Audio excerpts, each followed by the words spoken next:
Yeah, keep smiling, Michael. Yeah, you see, you have to try and see. If I talk to you like this, that means we go into profile, which is not great for the camera, and it's difficult to manage actually. But we can't really just talk to the camera. But just bear that in mind. Okay, we can begin. Okay, we're on. Yes. Right, great. Very entertaining morning as usual here with this competition. As you know, it's one of the rare competitions with the free choice of program, and I think the free choice of program will indicate a great deal about the character of the pianist, naturally, because some pianists will choose virtuoso works, some will choose more introspective works, some will choose works that go through hundreds of years of Western musical development. But for example, Alexandra Švigut, who I've heard at Dužnický stroj a number of times, she chose the 4 Schubert impromptus, Opus 90, which I think there's an extraordinarily charming choice of music for such a competition. It says a great deal about her character. Yeah, it's a testament to this idea of a large work presenting to the judges and the panel. We got onto, of course, pronunciation of these names is going to defeat me, I'm afraid. Me as well. Xiao Lu. Often you hear the Haydn as a first piece, and I think Haydn is deceptively easy to play stylistically. Deceptively easy, I think more deceptively difficult. Right. It sounds easy, and that's kind of the difficulty in it, is how do you come across as, how do you get all the technical aspects, the characteristics, and still make it sound like it's a breeze? Yes. So I think But that's it's that Viennese sort of conversational element that you get from Haydn quartets and chamber music that, of course, is in the sonatas too. Absolutely. That sort of charming Viennese gesturing, yes, which is so difficult really to manage. Even more so in the 70s, this culture of academic playing came about, especially in classical music, yes, classic music, and so it made playing music of Haydn and Mozart even more difficult. Yes, yes. Because it not requires technical proficiency, but also this academic proficiency, this knowledge of the gestures and the idioms that are required to execute this type of music. Right, so. Right. And Liu played the Ligeti, which I had only heard once, I think, before. Yeah, Ligeti is a modern composer, this new school of progressive, kind of weird, just now beginning to see this shape of 20th century progressive composers, and yes. Ligeti is very much part of that school. And then we came to Vasil Kotis, and his experience and just the sound he immediately produced from the instrument was so different to everybody else. You know, just very authoritative from the outset. Yeah, quite a mature sound and yes. and technically brilliant, proficient. Yeah, you liked the Ravel, didn't you? Absolutely. You know, anytime the Ravel, the piece alone, any pianist who can master this work, it's quite a magnificent thing to just sit and listen to. Well, the impressionistic water with the water nymph and Ondine was superb and very dramatic. Scarbo, it had all that rhythmic grotesquerie that you. It's an excellent choice for a competition like this, especially with artistic freedom. And you liked the Liszt arrangement of the Schubert, didn't you?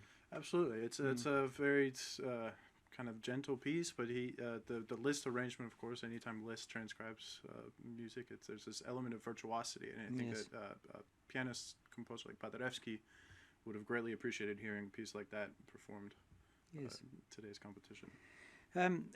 With Han Chen, you knew this Elliott Carter piece that he played. I didn't know. I know a little bit of the composers, American composer. Kind of along the same lines of progressivism that we see right. In Ligeti, a lot of rhythmic kind of ideas. Yes. Very virtuosic piece. Yeah, well, incredible thing. I've never heard anything quite like it. Yes, it's the generation of the new school. A lot of rhythmic manipulation. It was called catenaire. What does this word mean? Do you know? I actually haven't. No, I must look it up myself. Yes, but then we were sort of projected 200 years into the past, Yes. because then played Haydn, and it was interesting, but I felt it was a bit like a time machine, Doctor Who, if you understand what I mean. Yes. I do. It was a bit of an awkward program choice going from the Carter directly to the Haydn. I kept thinking, has music developed? You know, when I was listening to the Haydn, I thought, now that Elliott Carter has keyboard composition actually improved or not? And it seemed so simple, the Haydn, you know? Yes. It's, like I said, it was a bit of a kind of a weird choice going from the Carter to the Haydn, and it's sitting there listening to it, you kind of trying to think of where the connection exactly. is and what the relationship is. The technical proficiency and everything that was absolutely there. And going into the Haydn, like I said, as a listener, it was a bit of a leap. Yes. Yes. With the Liszt, he played the Don Juan Fantasy, and you enjoyed that too, didn't you? Yeah, I thought that was actually, out of the three choices, I think that came across as one of the better pieces that he played. Yeah, I think I'd like to just say a couple of things, because we've heard a lot of Liszt, and we're going to hear some more this afternoon. Is the tremendous influence literature had on Liszt and composers of that period. It's very much overlooked, the influence Byron had on European artists at that time. I mean, Byron had a fantastic influence, and of course Liszt was a very good writer, you know. If you read Liszt's memoirs, they're terribly well written, and he often put stanzas of Byron, like for example Lake de Wallenstadt from the Année de Pèlerinage, the Swiss trip he made. He often quotes Byron at the beginning of the piece, and it's a canto from Childe Harold, which is about Lake Geneva, actually, and that's the lake he's talking about. But I think that the teachers could emphasize more. I mean, they're preoccupied, of course, with training the fingers to do the incredible things Liszt is asking them to do. But, you know, when you move on from that to this level of playing, I think that knowing the literary inspiration well and trying to project yourself into that mindset is very, very important, particularly with Liszt. I absolutely agree with you. And the trouble with that is that it's not something you can quite teach. You know, you can train a student. You can put it into their mind that they need to be interested in the literature and all the artistic elements that go into. But it's really up to the artist's maturity and their own imagination to kind of seek that out and to educate themselves on. And to expose yourself to all of the influences of the period, the painting, the architecture, the literature, even the dress, the clothes, to try and immerse yourself in that.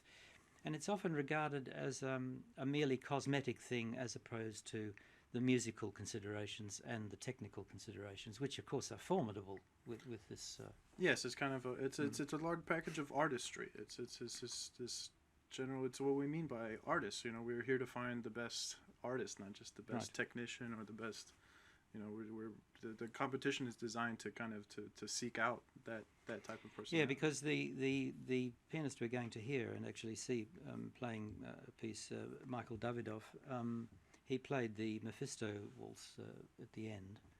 It was his last work, and it's one of those strange things with me. I get an interpretation in my head, and I find it very hard to get rid of it when I'm listening to someone else playing. Yeah. And Daniel Trifonov gave the most incredible performance of this Mephisto at Duzhniki-Stroi a few years ago, and I still feel shivers up and down my spine. I mean, he was Mephistopheles at the instrument. Yeah. Now that's a very good example of finding out what the real inspiration was behind Mephisto.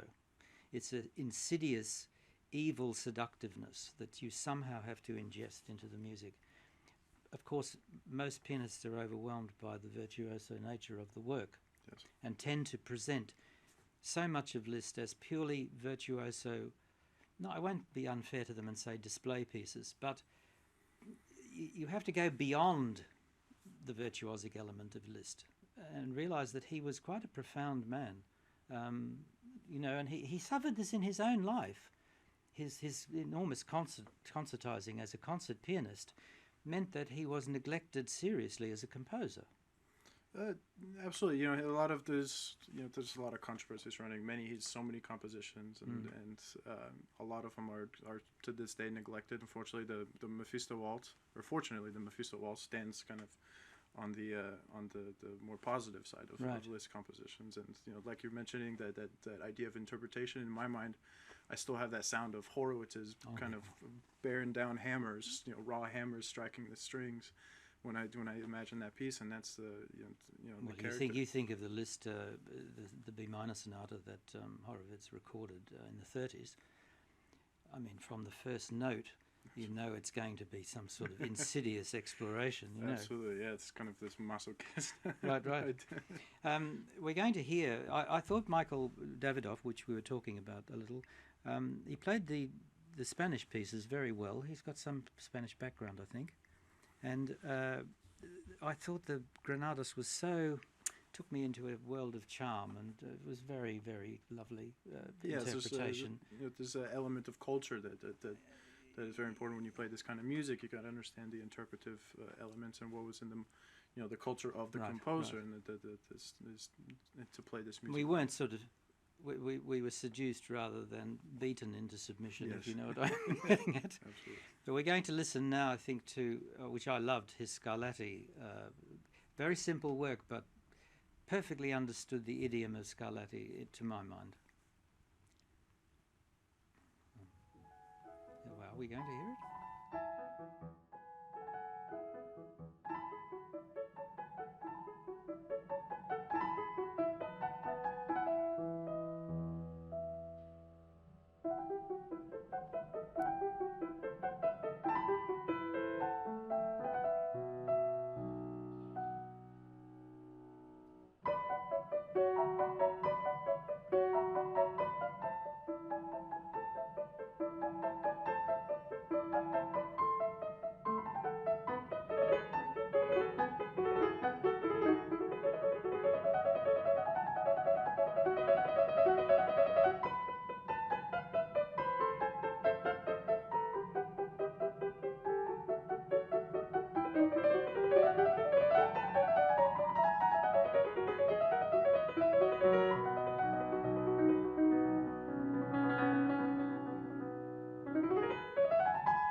We're back. Right. Suddenly occurred to me that the viewers may not know who the devil we are. I don't know whether I didn't see anything coming on to identify us. So I've done this before. You probably, if you watch the internet, Michael Moran, my name is, and I'm an author, a writer, and also a musician. When I listen to this, I wonder how the devil I imagined I would ever be a pianist. But there you are. And I am Vital Cherniak. I'm actually from the United States, representing Houston, Texas. I'm a student here at the Academy of Music in Bydgoszcz. It's my first experience with the Paderewski international competition. I'm glad to be joining you guys today. Yeah, I'm pleased to have you with me, talking to me too. It's easier. You're going to tell us a little bit about this afternoon. Yeah, well, coming up, we actually have a lot of interesting pieces. Yumi Hyang, we have a very interesting Beethoven sonata, one of the few programmatic pieces about the French attack, Napoleon's attack on Vienna. So it's a very difficult piece, actually, interpretively. So understanding those elements emotionally. So we'll see what the pianist has, and of course the famed Liszt Dante sonata. Later we have another concert of the Liszt Mephisto Waltz. See, the Dante sonata is a very good example of literature inspiring Absolutely. Liszt. So it's so those are two very mature, deeply emotional pieces. So we'll see how Yumi Han can play those pieces. Then in the last half we have Kim Yadam playing personally one of my favorite Chopin pieces, the Fantasy Polonaise, A-flat major, Opus 61. There wasn't very much Chopin, was there, in this first? Yeah, we've seen a lot of Liszt. You know, it's a lot of virtuosity and Because playing Chopin in Poland, I mean, you know. it's absolutely very difficult. I can attest to that, my own experiences. And then at the end we have a Liszt Hungarian Rhapsody, A minor, number 13. And then finally we close with the infamous Liszt B minor sonata by performer would be Michel Candotti. So we look very forward to listening, and then we head off to dinner. Then we head off to dinner. Okay, well, we'll see you tomorrow, and thank you very much for watching.